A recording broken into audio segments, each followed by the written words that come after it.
Translation and purport by His Divine Grace Srila A.C.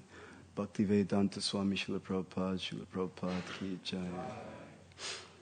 Saying this, Ramananda Roy began to sing a song he had composed, but Sri Chaitanya Mahaprabhu, out of the ecstasy of love of Godhead, immediately covered Ramananda's mouth with his own hand. Purport. The topics that are about to be discussed between Lord Sri Chaitanya Mahaprabhu and Ramananda Roy cannot be understood by a materialistic poet, nor by intelligence or material perception.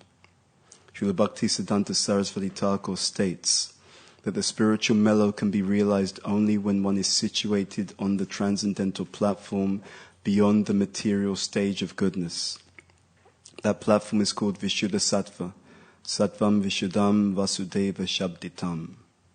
Realization of the Vishuddha Sattva platform is beyond the pale of the material world and is not perceived by bodily senses or mental speculation. Our identification with the gross body and subtle mind is different from spiritual understanding. Since the intelligence and mind are material, the loving affairs of Sri Radha and Krishna are beyond their perception. Savapadi vinir muktam tatparatvena nirmalam. When we are free from all material designations and our senses are completely purified by the bhakti process, we can understand the sense activities of the absolute truth. Rishikena, Rishikesha, Sevanam Bhakti Ukyate.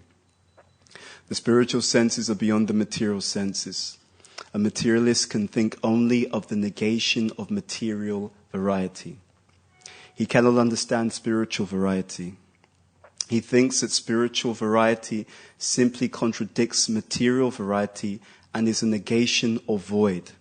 But such conceptions cannot even reach the precincts of spiritual realization.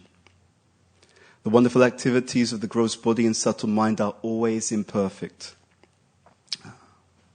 They are below the degree of spiritual understanding and are ephemeral. The spiritual mellow is eternally wonderful and is described as Purna, Shuddha, Nitya Mukta. That is complete, perfectly pure, and eternally liberated from all material conceptions. When we are unable to fulfill our material desires, there is certainly sorrow and confusion. This may be described as vivata. But in spiritual life, there is no sorrow, inebriety, or imperfection. Srila Ramananda Roy was expert in realizing the spiritual activities of Srimati Radharani and Krishna. And Ramananda's spiritual experience was placed before Sri Chaitanya Mahaprabhu as he inquired whether the Lord approved of his realization of spiritual truth. I'll just read on, it's a long purport, but I'll read on more. There are 3 books prominent in this connection. One was written by Bhakta Das Bola, and it's called Vivata Vilas. Another was compiled by Jagannananda Pandit, and it's called Prema Vivata. Sri Ramananda Roy's book is called Prema Vilas Vivata. The Vivata Vilas by Bhakta Das Bola is completely different from the other 2 books. Sometimes a university student or professor tries to study these transcendental literatures and attempts to put forth a critical analysis from the mundane view, with an end to receiving degrees like a PhD. Such realization is certainly different from that of Ramananda Roy. If one actually wants to take a PhD degree from Sri Chaitanya Mahaprabhu and be approved by Ramananda Roy, he must first become free from all material designations. Sarvapadi vinir muktam tatparatvena nirmalam. Okay, I'm going to pause there. Nagyanatimirandasya Gyananjana Shilakaya Chakshu Militam Yena Tasmai Shri Gurave Namaha Shri Chaitanya Manobishtam Stapitam Yena Bhutale Swayam Rupa Kadamayam Dadati Swapadantikam Vandeham Shri Guru Shri Yuta Padakamalam Shri Gurun Vaishnavamscha Shri Rupam Sagrajatam Sahagana Raganatam Vitam Tvam Sajivam Sadvaitam Savadutam Purjana Saitam Krishna Chaitanya Devam Shri Radha Krishna Padan Sahagana Lalita Shri Vishakam Vitamscha Hey Krishna, Karuna Sindhu, Dina Bandhu, Jagatpate, Gopesha, Gopika Kanta, Radha Kanta, Namostate, Tapta Kanchana, Gaurangi, Radhe, Vrindavaneshwari, Vrishabhanu Sutta Devi, Pranamami, Hari Priye. Vancha Kalpatarubhyascha, Kripa Sindhubhyevacha, Patitanam Pavanebhyo, Vaishnavebhyo, Namo Namaha. Shri Krishna Chaitanya Prabhu Nityananda Shri Advaita Gadadhara Shri Vasadi Gaura Bhaktavinda Hare Krishna Krishna Krishna Hare Hare Hare Rama Rama Rama Hare Hare. So, first of all, let me request the blessings of all the devotees. That by your mercy we'll be able to speak something that will allow us to further explore, understand, and glorify these wonderful teachings of His Divine Grace, Srila A.C. Bhaktivedanta Swami Srila Prabhupada. Okay. First we'll greet their lordships if the curtains are opening now. Okay. So while they open. So this is a series of verses. Ramananda Roy is speaking to Sri Chaitanya Mahaprabhu. Jai Shri Radha Gokulananda ki Jai Shri Sitaram Lakshman Hanuman Shri Gaunitai Guru Parampara Shri Prabhupada Tulsi Maharani ki Jai.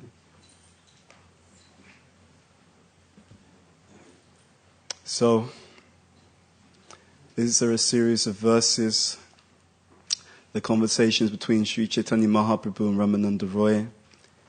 In this chain of verses, Ramananda Roy is talking about Srimati Radharani, Krishna's intimate associates in the spiritual world, those in the Madhurya Ras. And we've come to this particular point that Ramananda Roy is about to sing a song in glorification of the divine couple.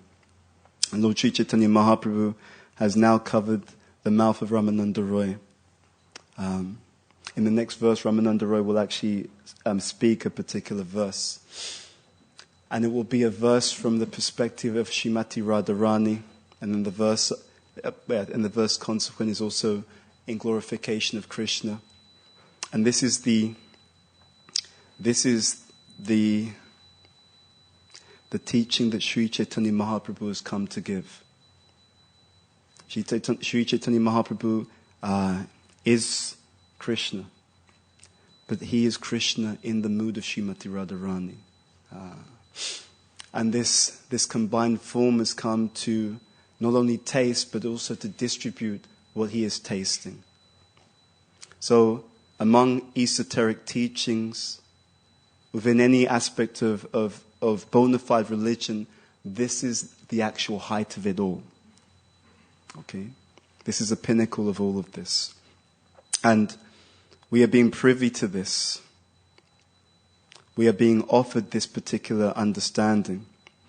But now in the purport, Prabhupada is talking about the qualification in order to experience. So there is always this.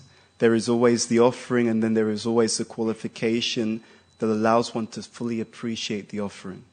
As Prabhupada would sometimes say, first deserve and then desire. So in his introduction to the Brahma Samhita, Srila Bhaktisiddhanta Saraswati Thakur has stated, the phenomenal attraction is often found to tempt sentient beings to enjoy the variegated position as opposed to undifferentiated monism.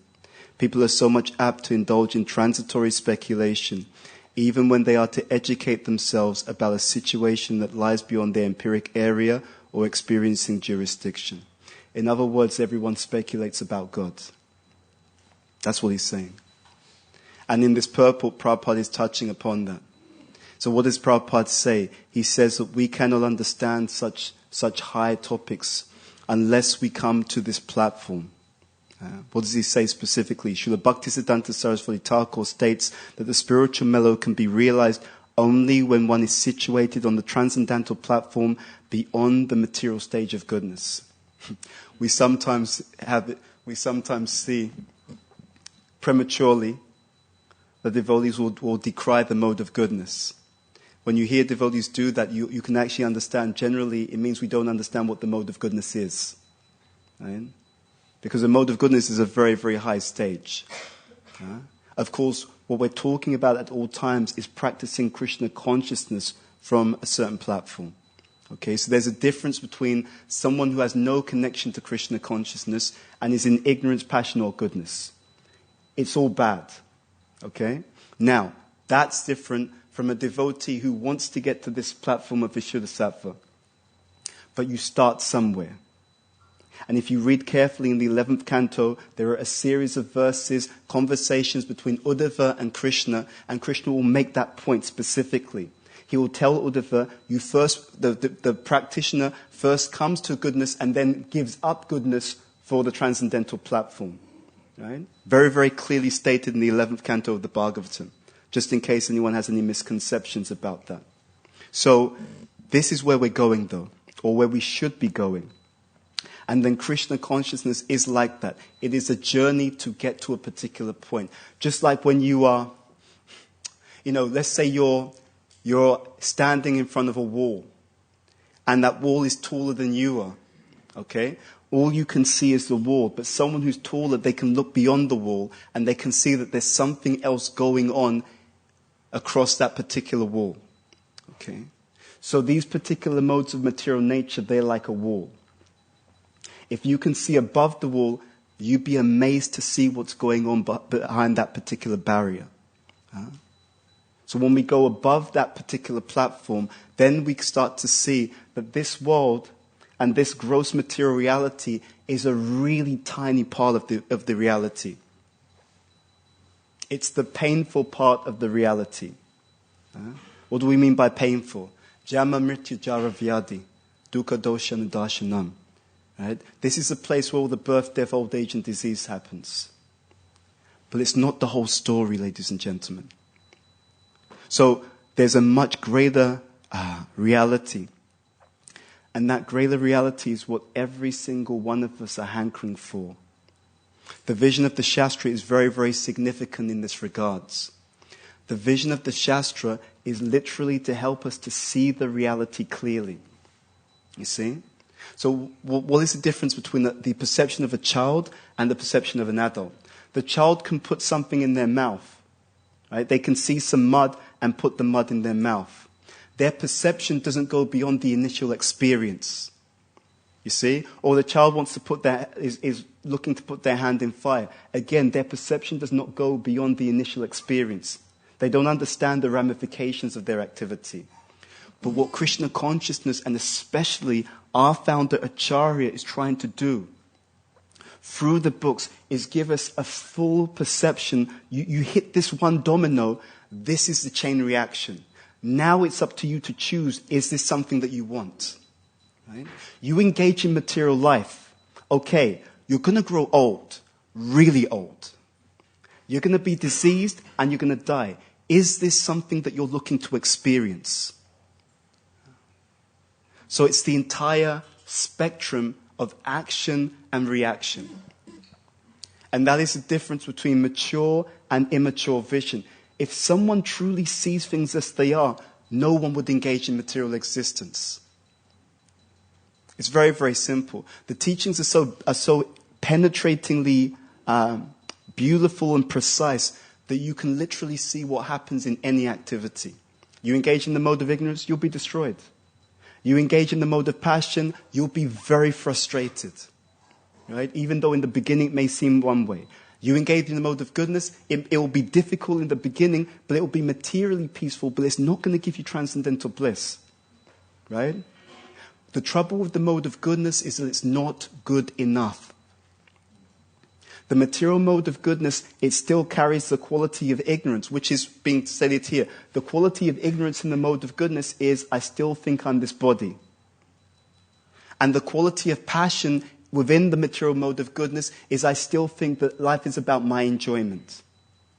You see? So when the mode of goodness is good enough, when the mode of goodness is free of any tinge of passion, any tinge of ignorance, that's called Shuddhasattva. That is the Vasudeva platform. And that is the platform from which we can properly understand Radha and Krishna and all of the residents of the spiritual world. So Prabhupada will make this point more than once. And he says it's when our senses are completely purified by the bhakti process. So we are in a process. The biggest issue that our movement often faces is not the process, it's the misapplication of this process. Because the teachings are vast. In fact, Srila Bhaktivinoda Thakur, in his Bhakti Tattva Viveka, he says actually the statements of the Acharya are more important than the Shastra. And he will go on to explain why. Because the Shastra are so vast, we require an Acharya who can select from that vast array of teachings. These are the most specific, prominent, and required teachings for the condition of the living entities of this age. Right? So that's why sometimes people can read and read and read and be confused, and more confused. Unless we have guidance. And then even within that teaching, because it's a journey, we understand that there are some things which will exist across the journey. Okay? And we're given those tools from day one. Right? What exists across the journey? First of all, by the way, you're not the body. Right? Sometimes we hear it, it's like, let's get to something a bit more advanced, Prabhu. Right? Okay, we'll get to something a bit more advanced when we have realized this basic point. Just raise your hand, by the way, if you actually have realized that you're not the body. Yeah, that's what I thought. I can't pull up my hands either. Right? Isn't it? And it happens all around the world. And especially as we interface with so much material media, then the material media will reinforce the idea that I'm the body. Right? I had a very interesting conversation with one devotee yesterday.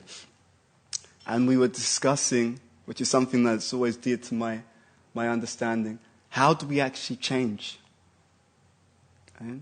It can be embarrassing. We hear the same thing year in, year out, and we look into our heart. There's not much difference. Not much difference between last year, the year before, the year before. What's going on? And as we were discussing, we had some very, very interesting points that came up. And one is that, are we starving the anarthas, or are we feeding the anarthas? Because our lifestyle isn't neutral. Often people like to think it is, right? And that's because in the beginning, we have our famous statement, just add Krishna, right? It's just like you have these instant drinks, right? And it says, just add milk, right? So someone says, just add Krishna. Okay, it's a good start.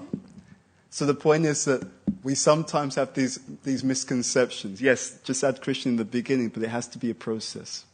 We always need guidance. So are we starving the anarthas or are we feeding the anarthas? Our lifestyle isn't neutral. If we're adding Krishna properly, then the result is that you'll want more Krishna.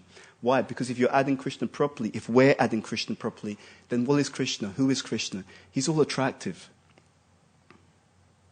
So if he's being added properly, you definitely want more. If he's being added properly. If he's not being added properly, it's another story. So we often have these difficulties in application. We don't know where we are.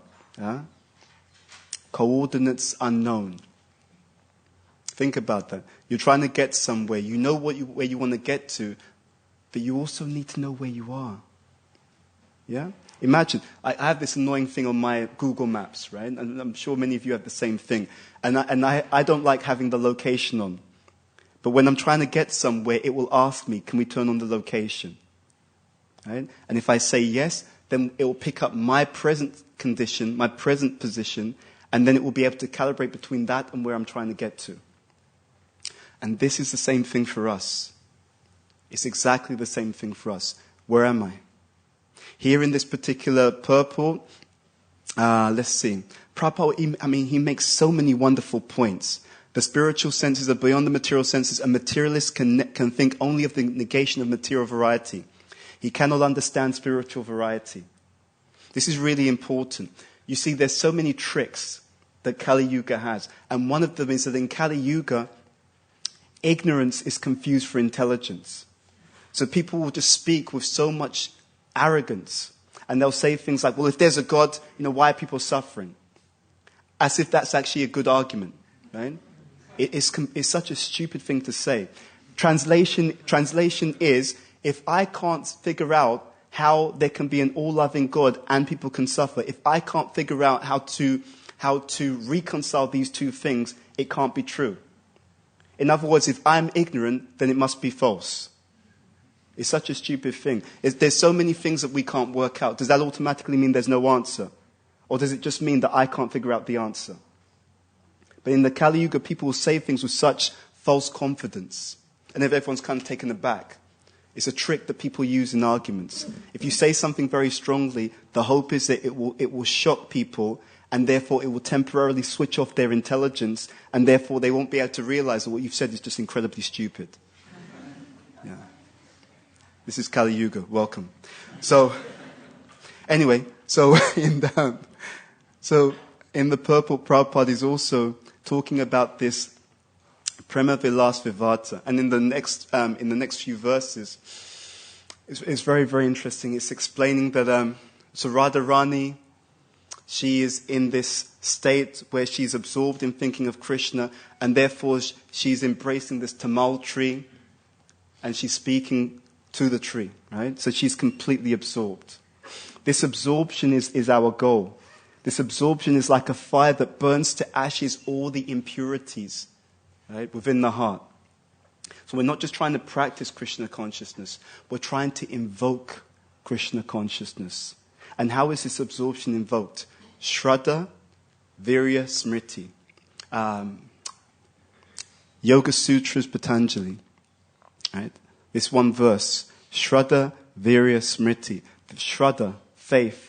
It brings this virya, this drive, this determination. It brings smriti, great concentration that leads to absorption. So how does this work? As we read and as we hear, we're meant to do certain things, right? We want to hear, and these are two things that give taste for hearing, by the way. One is to hear from great devotees. So whenever we hear from Prabhupada, the exalted Vaishnavas in our movement, and the Mahat Sevaya, and engaging in service to such devotees, then one develops kata ruchi. One develops a taste for hearing and chanting about Krishna. There's a very wonderful but subtle tipping point. In the beginning, we may think that Krishna consciousness is something to be achieved. But as we become more purified, we will understand that Krishna consciousness is something to be received. Our job is we have to come to the point that we have to cry for Krishna.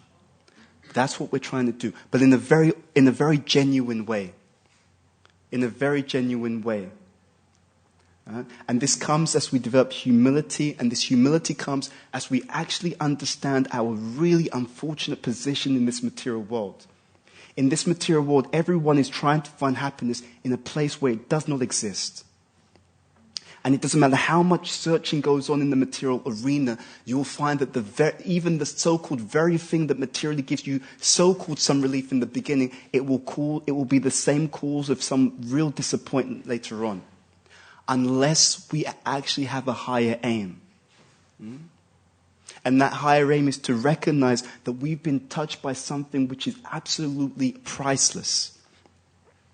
And as we start to detach. So think of the living entity like a puppet who's attached to these strings, which are the modes of material nature. So we're being played by Maya. And as we engage in the process, we suddenly break some of these bonds. You start to feel over time, wow, there's a little bit of relief, there's a little bit of freedom. And we know these different experiences, Kleshagni, Shubhada. As we practice the process, we start to experience auspiciousness, some relief from suffering, so many things. And we start to see, actually, I was just under the control of the material energy. We start to feel some freedom. And in that freedom, we start to see that actually our real self-interest and our real happiness, it only lies in one place. This is the point. That the real happiness only lies in one place. We've been touched by something extremely priceless. But to receive it fully, we have to beg. No amount of my own effort will force myself into the spiritual world. What I'm trying to do is to receive the mercy of such devotees who are on that platform, and by their grace. So effort is required, but it is the effort in pursuance of mercy. You see? That is what we're trying to do. It is effort in pursuance of mercy. So being lazy doesn't work, right? But also being proud in the idea that I can enter into the spiritual platform by my own strength, that also doesn't work. And actually, the other thing is, not only does it not work, it's not as sweet. Because our whole process is not an impersonal process. Our process is laced with affection. What is more affectionate than understanding that the Supreme Lordships, their Supreme Lordships, Radha Gokulananda, they're making very sweet personal arrangements for you as a specific individual to come back. And that it is all being orchestrated by their loving associates who are reaching out to you through these books, through the pastimes, through the chanting of the holy names. How much sweeter that is. Yeah? Because this faith in its completely manifest form, this faith is actually love. How am I able to depend on... What is faith? Faith is I have some ability to depend on something. And how am I able to depend on something? In the ultimate sense, I'm only able to depend on something if I truly accept that whatever I'm depending on actually has love for me. So our process, from the moment we come into contact with this teaching, with Srila Prabhupada's books, we're entering into a loving coalition. If we have the eyes to see, and if we have the heart to accept. So throughout this entire journey, the basis is love, the means is love, and the end is also that same love in its pure and unadulterated form, ladies and gentlemen. And that is why the loving association of the Vaishnavas is absolutely essential. The devotees are the people who can help us the most. And of course, there's another side to this. Those same devotees are also those who can hurt us the most if we do not interact properly. So as we are learning to associate properly, which is an art in itself,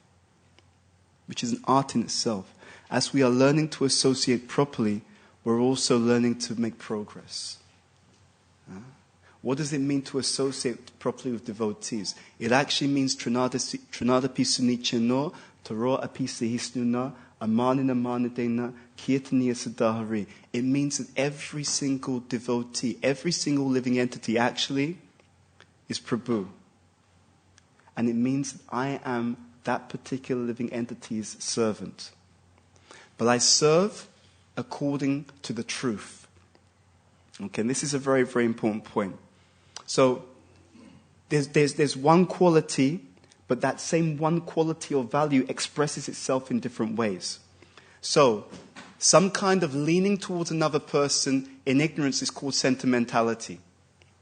When that leaning towards another person is in passion, it's called attachment. Okay? So sentimentality means I have a leaning towards you, but it's completely without any truthful understanding. That's sentimental. And it will lead to some kind of negative outcomes, by the way.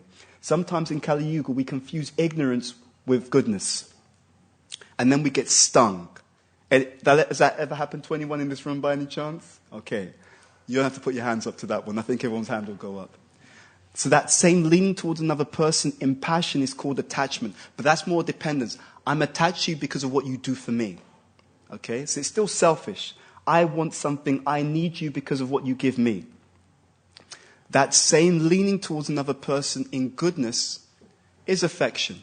Right? So we have affection. Now, we want to go beyond that. We want to have that same leaning towards Krishna. On this Shuddha Sattva platform that Prabhupada is speaking about in this particular purple, that's prema. And you'll find as we go throughout any quality, you can see its manifestation in different modes. Yeah? And its ultimate and pure and original manifestation is there on the platform of Vishuddha or Shuddha Sattva. And therefore, Srila Bhaktisiddhanta Saraswati Thakur, Prabhupada, Bhaktivinoda Thakur, they will therefore say that this material world is the perverted reflection of the spiritual platform.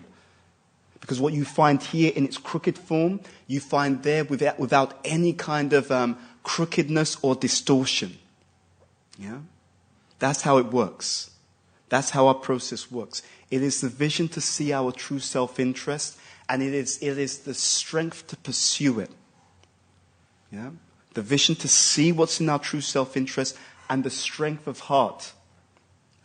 The strength of heart in order to continue to pursue that self-interest as well. So if we follow this properly, then there are also symptoms. Yasya lakshanam proktam. Things are understood by their symptoms. This is mentioned, Narada Muni will mention this in the 7th canto Bhagavatam. So what are the symptoms that we look for? What are the symptoms of progress? In other words, let me throw this out to you. How do you know that you're progressing in your spiritual life? I'd just like a few people to raise their hands and just let me know. What are some signs that we should be looking for to see? Yes, at the back, Prabhu. Okay, absolutely. Rasavajamaso pyasya prandrasvanivatate. That if I'm finding that there's actually a taste, right, an increasing taste for the practices, the activities, increasing taste in the service of Krishna consciousness, absolutely, because the living entity is Anandamaya Vyasat. We have to have some kind of ruchi. There has to be some type of pleasure. And that's why actually one interesting point on this. It is upon us to engage in our spiritual life in a way that keeps us inspired. Yeah? There's many ways in which we can engage in spiritual life. Because our process is personal, our application is also meant to be personal. Right? For example, some devotees, to really get into the chanting, they like to say some prayers before they chant. Another devotee may like to read something about the holy name before they chant. Another devotee may have a different way of entering into that. Bhaktivinoda Thakur, one of the techniques he gives for chanting, he says you can blindfold yourself, right, before you chant, which I think is a great idea, actually, personally, because I know how distracted I get. He says you can blindfold yourself before you're chanting, but whatever works for you, you see? So there's two things. It's what we do, and it's how we do. It's very interesting. In this series of verses, so the goal is established, and then as they're speaking further, Sri Chaitanya Mahaprabhu will tell Ramananda Roy, now that you've established the goal, now tell me about the process. It's a very interesting sequence of events, because everything in the teachings has meaning. Yeah? Please do never think that anything is incidental. Every single verse is pregnant with meaning. Every single verse is pregnant with meaning. The sequence of verses, pregnant with meaning. The detail, pregnant with meaning. Right? The pastimes will have many, many layers of meaning.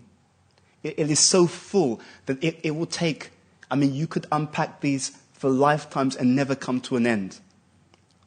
So, anyway, the process should be personalized.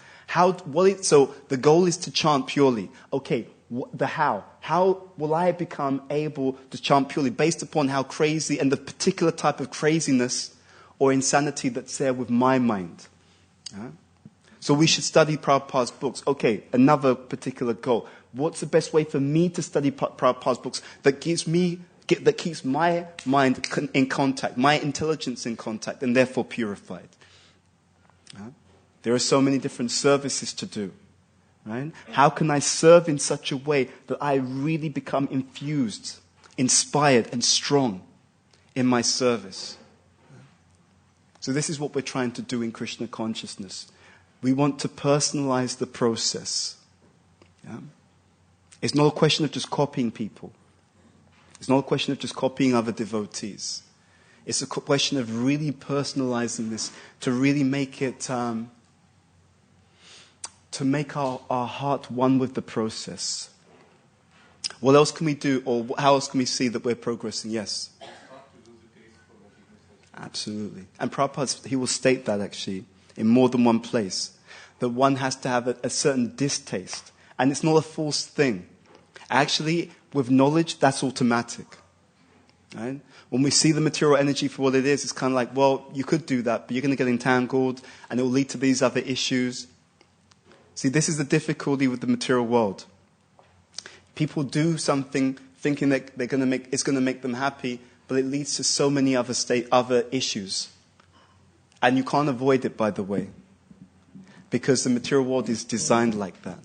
It's like someone who's in prison, and they're calling the prison guards, and it's like, excuse me, I think there's an issue here. My door just seems to be a bit jammed, right?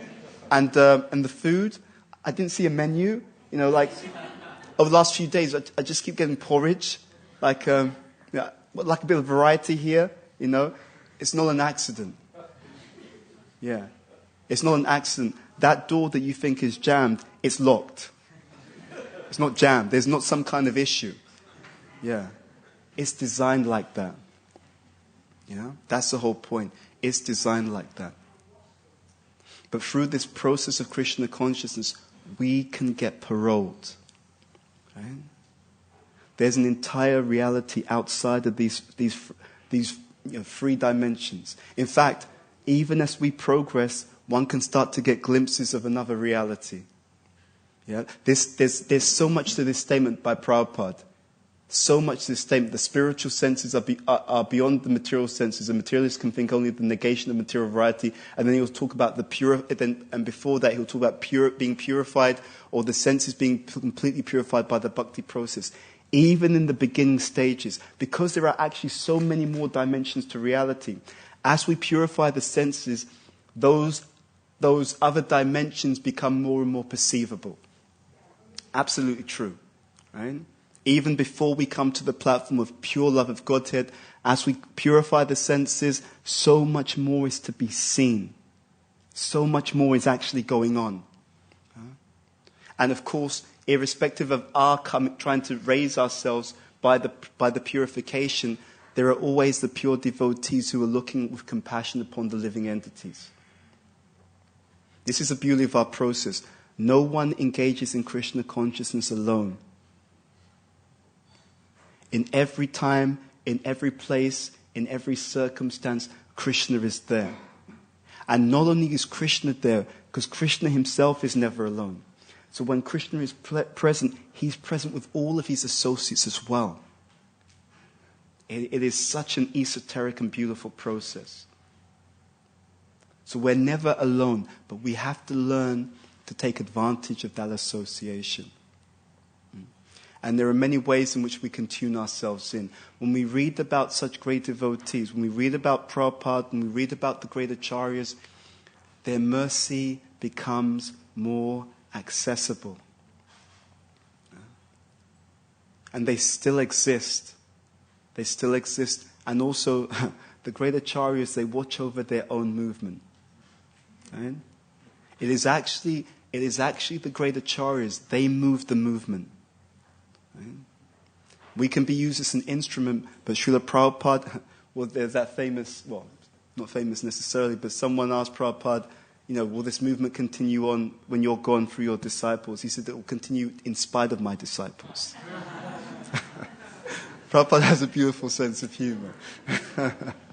And that means in spite of all of the followers, in spite of all of us, because it is transcendently protected. It is transcendently protected, but we do want to get the mercy.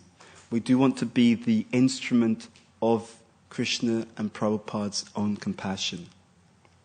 Yeah. And so the more that we engage in this process, the more we make progress, the more that we come to that platform. Anything else that you are conscious of that indicates that we are progressing in spiritual life? Any other ideas or any other understanding? Yes?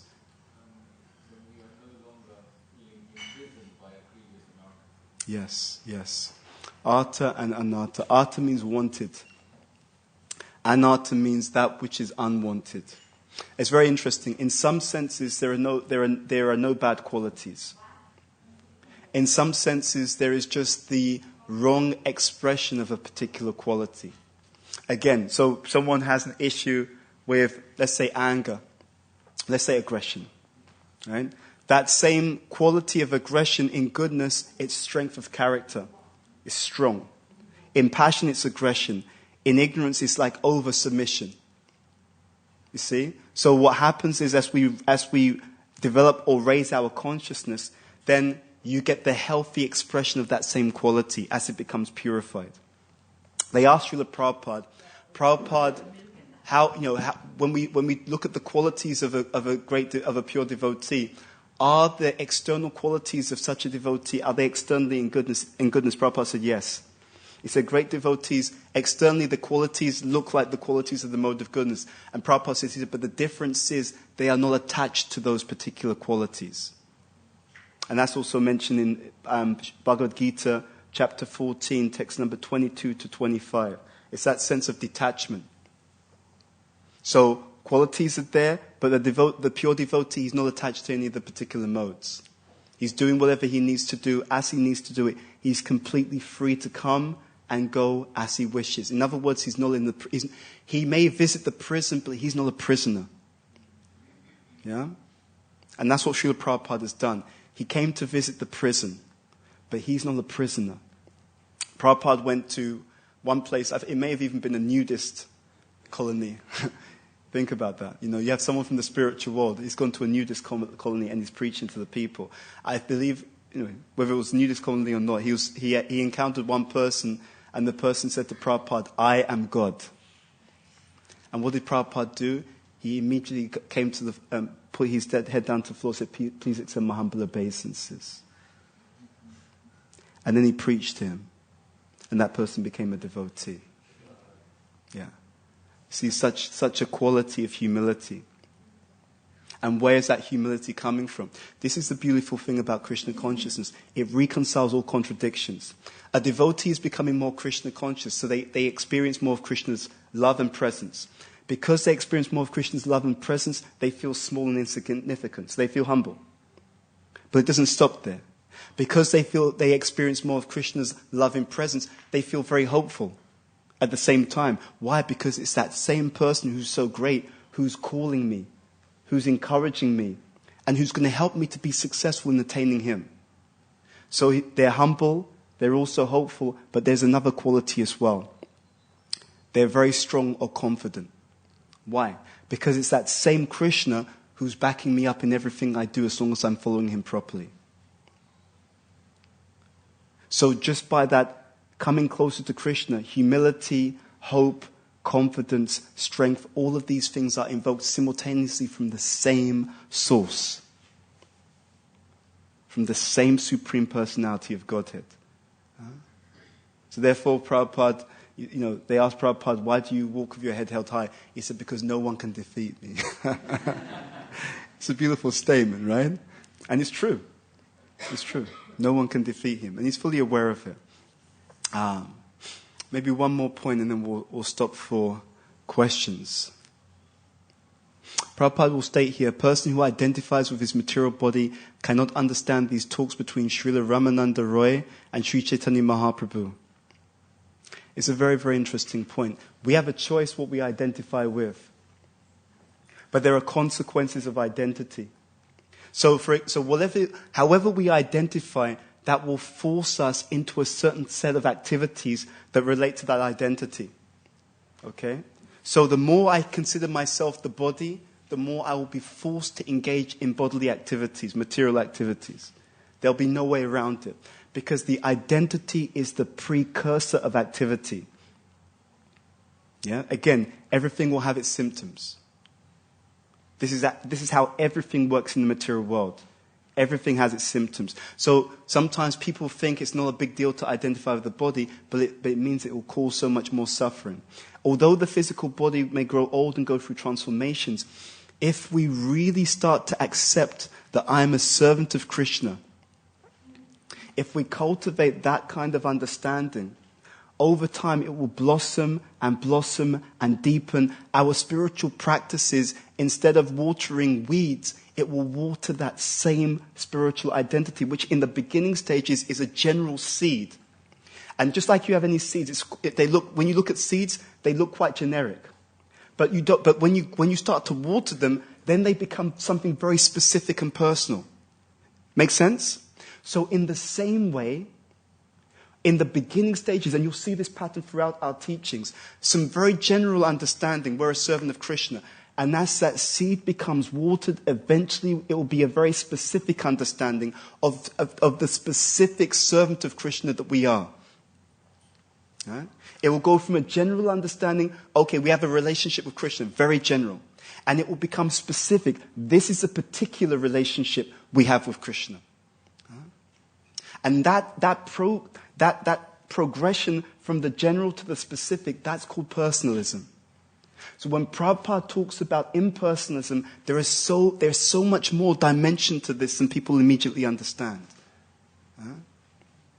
So we have a great journey that we are on. And we have a great gift that we are meant to unpack. And every day is an opportunity to really taste the grace that we've been offered from the very first day that we came into this movement. So we want to encourage each other with this understanding, by the way, with an understanding that I have a very clear understanding. This is where I'm meant to be going. Okay? And it's so beautiful. Why this specific understanding of where I'm meant to be going? Because if you have a very clear understanding of where you're meant to be going, the material world will not haunt you so much. Right? We get caught up in such a in this petty dynamics of this material world because we've lost sight of where we're going and what the goal is. So this understanding the very wonderful and beautiful goal, it will put all the difficulties of the material world in context. Right? It will put every single thing in context. It will turn the things which disturb or distort the mind, it will tone down the volume. It will mute the material world. Right? It will mute the Maya. Okay, we'll stop there. Sri Chaitanya Charitamrita ki jai. Srila Prabhupada ki jai. Janitai Gaura Premanandi. Hari Hari Bol. Okay, do we have time? We have time. So any comments or questions, please? Yes, I saw this hand first. Do we have to pass the mic?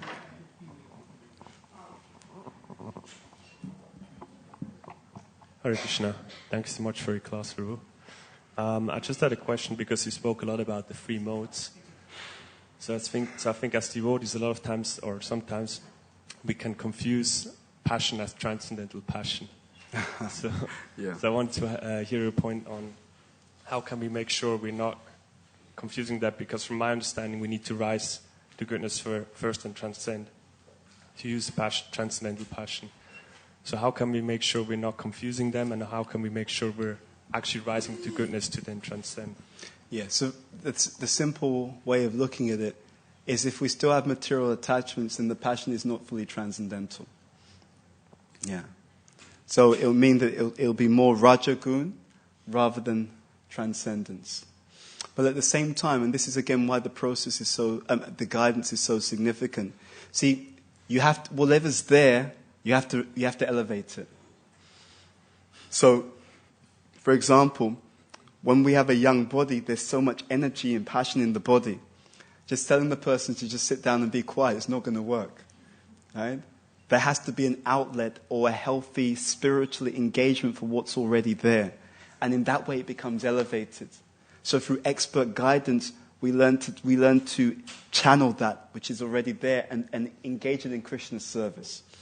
I remember I was in Gita Nagari in 2005, and we were in the temple room, and I was standing at the back of the room, and I was speaking with His Holiness Chandramuli Maharaj, and he told me, he said, Bhuta Bhavana, he said, your body has a lot of energy, so you have to always keep busy. That's what he told me.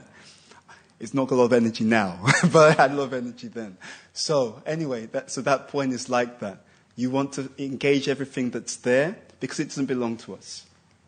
So that's the understanding. But we engage it favorably in order to make progress. There's an implicit understanding.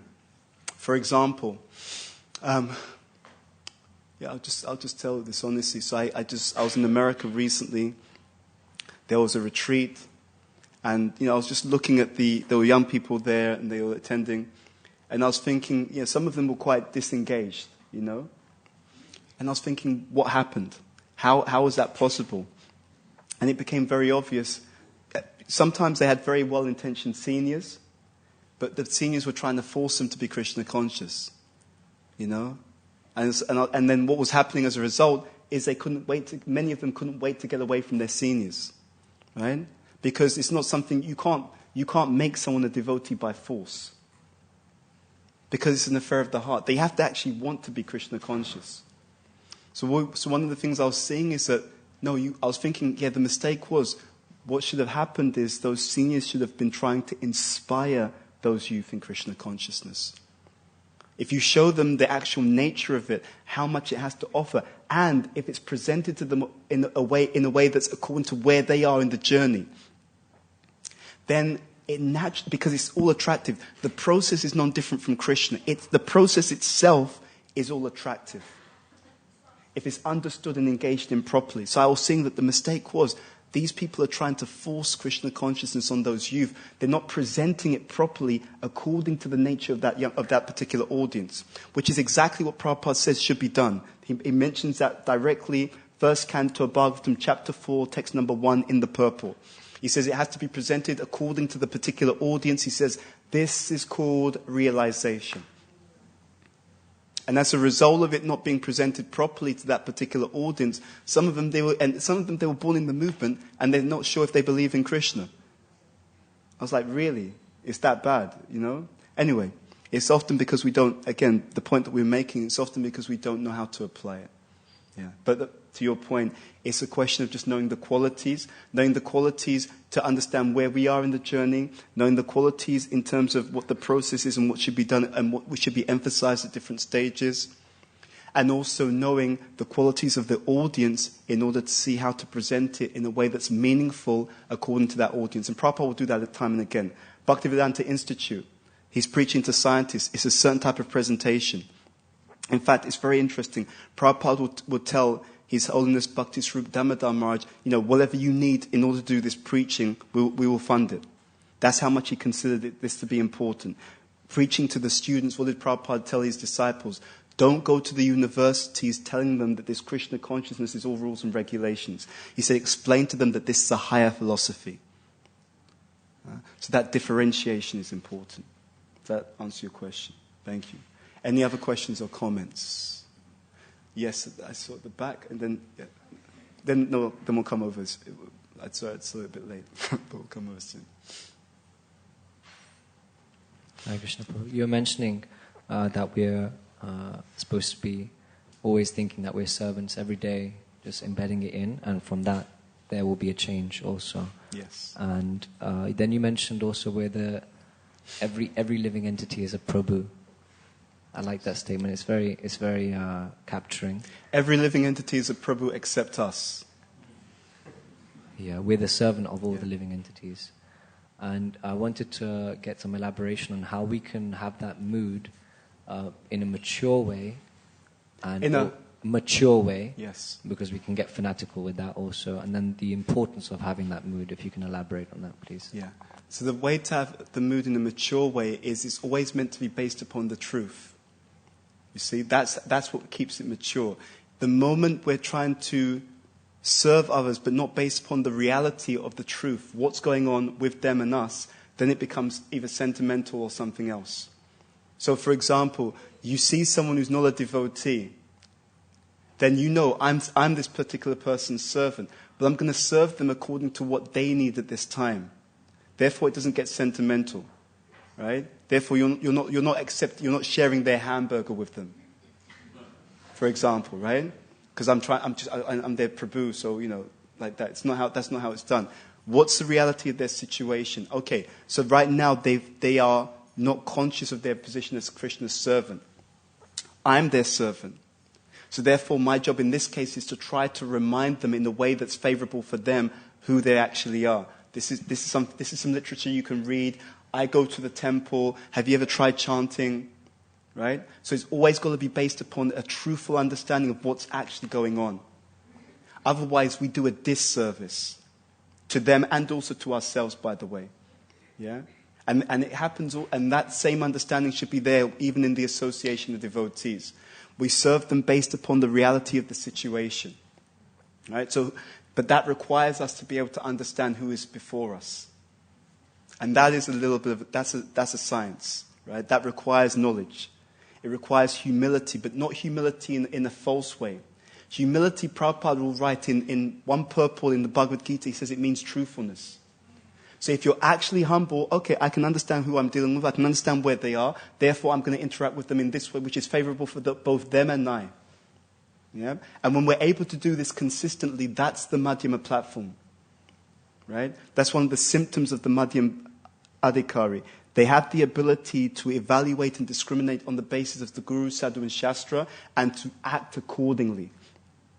So we get our fingers burnt sometimes in this movement because we're sentimental. And then, of course, the question will be, how did Krishna allow something to happen to such a good devotee as myself? Yeah. It's not Krishna. It's us. Yeah. Does that answer your question? Okay. Can we pass the mic to this side? And maybe that, I think we're slightly over time. No, it's not your fault. It's actually my fault. So if you take the question, and then maybe we'll end the plus. Is the mic working? Yeah. Thank you so much for that elaborate and wonderful class. I'm sorry that this is a bit off topic, but I just wanted to ask your views on the last part of this shloka where Mahaprabhu's putting his hands on and he's telling him, don't. So are there certain topics that we don't talk about and why?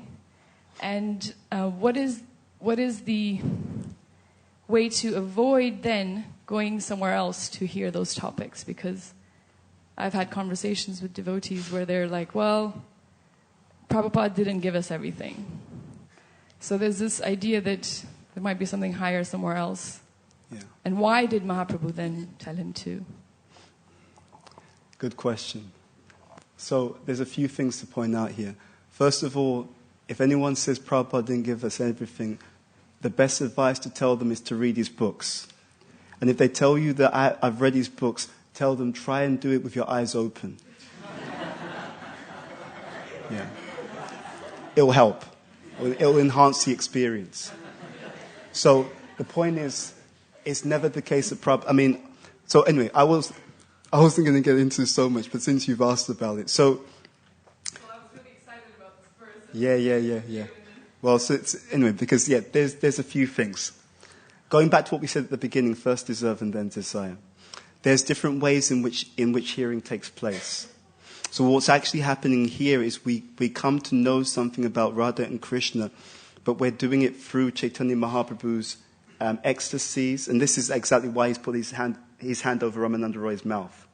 And it's stated directly in this verse, out of the ecstasy of love of Godhead, right? So again, it says, saying this, Ramananda Roy began to sing a song he had composed, but Sri Chaitanya Mahaprabhu, out of the ecstasy of love of Godhead, immediately covered Ramananda's mouth with his own hand. I'm watching these memories of Prabhupada. And there's one pastime where one of Prabhupada's disciples, they all ask Prabhupada about something that's quite esoteric. And Prabhupada, he just tells the person, it's not for you. He really shuts him down. And Prabhupada says, he basically tells him, at your stage, don't worry about this.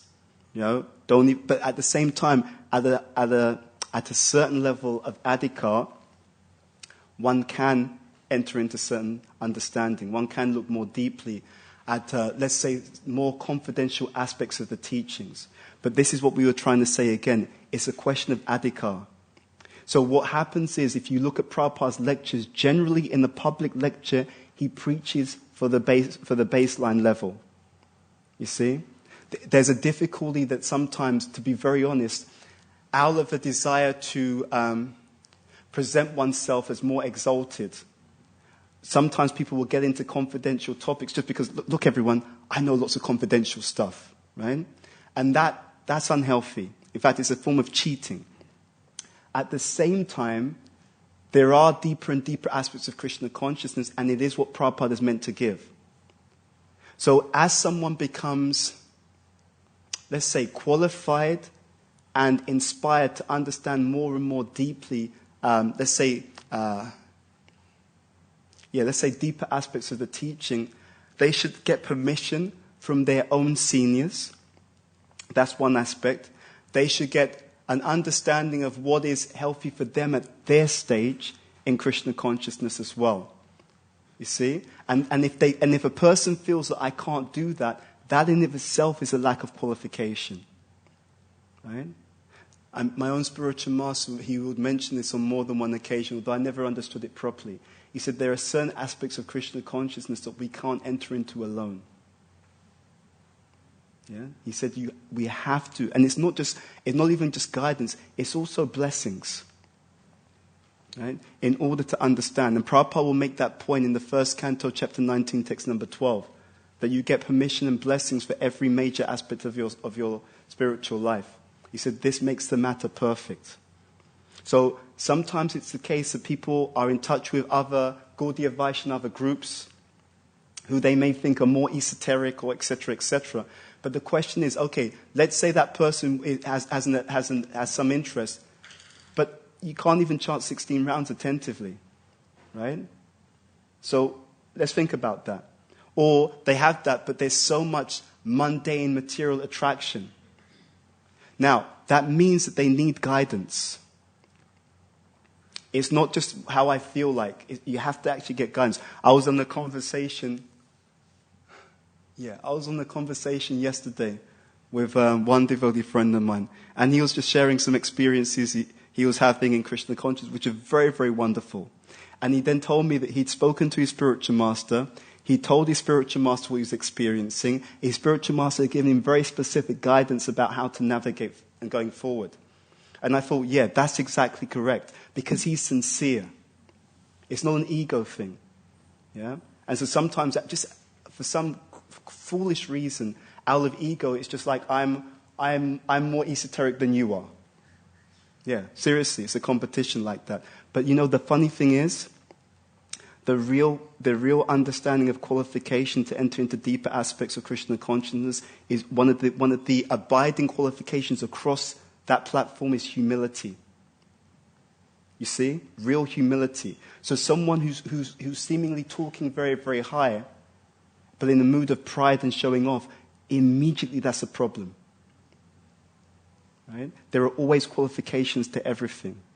So even if one is feeling that particular interest, and one has got adhikar, and one has got qualification, and one is moving in that direction, it should be done under guidance. And if I'm really selfless and a servant, it's not that wherever I am, I push it on everyone else. Wherever I am, that's mercy. It's not because of me, it's mercy. And when I'm dealing with the association of devotees, I'm still rooted in service to them. And rooted in service to them means I will present the teachings according to where they are for their progression. It won't be a premature thing. Okay? So, anyway, yeah. Does that in some way answer your question? Yeah. Okay. But it is a reality that Prabhupada has given everything, more than. And you'll see in the writings of Prabhupada's followers, increasingly over the years, you will see them start to bring all of this to the fore as well. So I was, one devotee friend of mine, he was just talking about how Shiv Ramaraj, his next book, is called Vilap Kusumanjali. And it's bringing up a huge treasure of deep understanding and insight into various aspects of Krishna consciousness, let's say. So all of these things are there, and it can be seen with extensive study of Prabhupada's books and his conversations. I've seen them. These statements are there, and they're explained. But what happens is often you have to piece all the pieces together. So it's like a jigsaw puzzle. And also what happens is, because Prabhupada is such a genius, he will write something which has one meaning to the Kanishta Adhikari. The same statement will mean something else to the Madhyam Adhikari, and to the Uttama Adhikari, it will have a different meaning again. So again, it will hone in from a general meaning, because it can be used generally, and it will come to the point where that same thing has a very specific meaning in relation to these higher topics. So Satyananda Maharaj gives the example. It's like as you go through Krishna consciousness, it's like this. You will meet the same conception, but at the higher stage, right? And there'll be a higher understanding. For example, swajati means like-minded. So in our conditioned state, one may think someone's like-minded because we both are interested in the same aspects of Krishna consciousness in the general sense. But in the higher sense, swajati will mean we have the same rasa in the spiritual world. Yep. So it's the same conception, but it has a higher order meaning or a lower order meaning. Yeah? Okay. Anyway, thank you very much. Right. Okay. So we'll stop here. Sri Chaitanya Charitamrita ki jai. Srila Prabhupada ki jai. Janitai Gaur Premanandi. Hari Hari Bol.